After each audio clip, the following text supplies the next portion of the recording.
गुरु नानक देव जी का जीवन परिचय।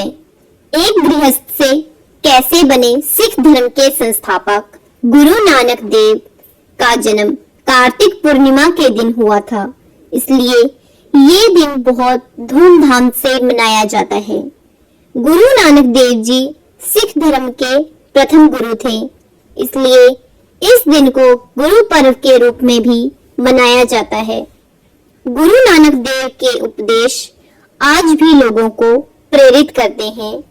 आइए जानते हैं गुरु नानक देव से जुड़ी कुछ अनोखी बातें। नानक साहब का जन्म 15 अप्रैल 1469 को पंजाब के तलवड़ी में हुआ था, जो कि अब पाकिस्तान में है।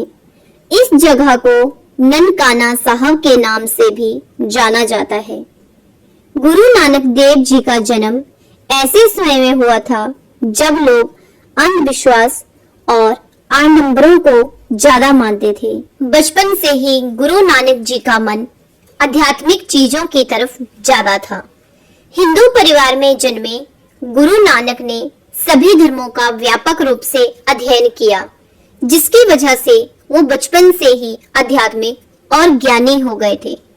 वो किसी भी तरह के अंधविश्वास को नहीं मानते थे और आडंबरों का विरोध करते थे। गुरु नानक जी के बचपन के किस्से बहुत प्रचलित हैं। कहा जाता है गुरु नानक देव जब 11 साल के थे तो उन्हें जनेऊ पहनने को कहा गया। उस समय इस उम्र के सारे हिंदू लड़के पवित्र जनेऊ पहनना शुरू कर देते थे, लेकिन गुरु नानक ने जनेऊ पहनने से साफ इनकार कर दिया। उनका कहना था कि लोगों की इस तरह की परंपराओं को मानने के बजाय अपने ज्ञान और गुणों को बढ़ाना चाहिए। 1996 में गुरु नानक की शादी हुई और कुछ समय बाद उनके 2 बच्चे भी हुए। परिवार होने के बावजूद नानक जी का मन कभी भी घर गृहस्थी में नहीं लगा और वह हमेशा मानव सेवा ही करते रहे। गुरु नानक देव ने बिना संन्यास धारण किए अध्यात्म की राह को चुना। उनका मानना था कि अध्यात्म की राह पर चलने के लिए व्यक्ति को सन्यासी बनने और अपने कर्तव्यों को अधूरा छोड़ने की जरूरत नहीं है। नानक ने 30 सालों तक भारत, तिब्बत और अरब समेत कई जगहों पर आध्यात्मिक यात्रा की। इस दौरान उन्होंने सारे धर्मों के बारे में बहुत अध्ययन किया और गलत बातों के प्रति लोगों को जागरूक करना भी शुरू किया। नानक ने अपने विद्रोही विचारों से साधुओं और मौलवियों पर सवाल उठाना शुरू कर दिया। उनका कहना था कि कोई भी रस्म रिवाज निभाने के लिए पुजारी या मौलवी की जरूरत नहीं है, क्योंकि ईश्वर एक है और हर इंसान ईश्वर तक स्वयं पहुंच सकता है। नानक अंधविश्वास और दिखावे के कट्टर विरोधी थे और धार्मिक कुरीतियों के खिलाफ हमेशा अपनी आवाज उठाते थे। नानक लोगों के अंतर्मन में बदलाव लाना चाहते थे।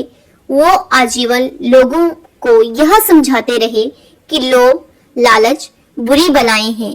वो लोगों को प्रेम, एकता, समानता और भाईचारा का संदेश देते थे। गुरु नानक ने कुछ समय के लिए मुंशी का कार्य भी किया, लेकिन उनका मन इस काम में भी बहुत दिनों तक नहीं लगा। वो अपना पूरा समय आध्यात्मिक विषयों के अध्ययन में लगाते थे।